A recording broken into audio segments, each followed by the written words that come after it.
প্রত্যয় ইস্যুতে বিশ্ববিদ্যালয়ের শিক্ষকদের কর্মবিরতি চলছে আজও। ঢাকা বিশ্ববিদ্যালয়ের শিক্ষক সমিতির বৈঠকে আছেন আমাদের সহকর্মী মাসুদ সুমন, যুক্ত হচ্ছেন আমাদের সাথে।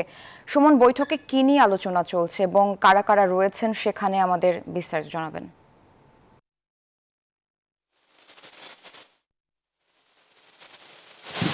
এখন পর্যন্ত কিন্তু বৈঠকটি শুরু হয়নি। আপনারা জানিয়ে রাখি, সকালবেলা কিন্তু তারা এই দ্বাদশ দিনের মতো কিন্তু এই ঢাকা বিশ্ববিদ্যালয় কলা ভবনের সামনে যারা অবস্থান নিয়েছিলেন, আন্দোলনের কর্মসূচি পালন করেছেন এবং পাশাপাশি শিক্ষক সমিতির যেসব নেতারা রয়েছেন তারা যেমনটি আমাদের জানিয়েছেন যে আজ কিন্তু যে 40টি বিশ্ববিদ্যালয়ে একাত্মতা প্রকাশ করে আন্দোলনটি চালিয়ে যাচ্ছেন, তাদের সাথে তারা ভার্চুয়ালি মিটিং করেছেন। ভার্চুয়ালি মিটিং করে তারা পরবর্তী পদক্ষেপ কি নেবেন, আন্দোলনের পরবর্তী ধারাটি কেমন চলবে। পাশাপাশি গতকাল আওয়ামী লীগের সাধারণ সম্পাদক ওবায়দুল কাদের যিনি যে কথাটি বলেছেন যে 2025 সালের 1 জুলাই থেকে এই স্কিমটি চালু হবে, এখন পর্যন্ত এটি চালু হয়েছে বা দ্রুত সময় হবে এমন সিদ্ধান্ত নেওয়া হয়নি।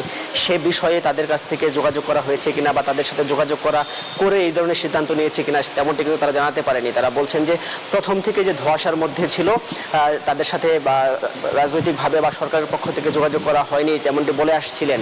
সরাসরিভাবে তেমনটি যোগাযোগ করা হয়নি এখনও বলছেন। পাশাপাশি আজ বিকেল 4টার সময় কিন্তু একটি সংবাদ সম্মেলনের কথা বলা হয়েছে। সেই সংবাদ সম্মেলনে শিক্ষক সমিতির এই নেতাকর্মীরা জানাবেন যে তাদের সামনের কর্মসূচিগুলো কেমন হবে। পাশাপাশি 40 বিশ্ববিদ্যালয়ের সাথেও কিন্তু তারা কথা বলেছেন। ফলে আমাদের আজ তাদের শিক্ষকদের যে আন্দোলনটি চলছে ক্লাস বর্জন করে, সে বিষয়ে আরও বিস্তারিত তথ্য জানতে প্লাস তাদের যে আগামী কর্মসূচি পরিকল্পনাটি জানতে আমাদের বিকেল পর্যন্ত অপেক্ষা করতে হবে। পাশাপাশি আমরা জানতে চেয়েছিলাম যে এই আন্দোলনের ফলে শিক্ষার্থীদের যে ক্ষতিটি হচ্ছে, তারা ক্লাস থেকে পিছিয়ে যাচ্ছে, তারা পড়ালেখা থেকে পিছিয়ে যাচ্ছে, সে বিষয়টি তারা কি করবেন সে বিষয়েও তারা সিদ্ধান্ত নিয়েছেন। বললেন যে 40টি বিশ্ববিদ্যালয়ের সাথে কথা বলে যেমনটি তারা জানিয়েছেন তাদের এই শিক্ষা।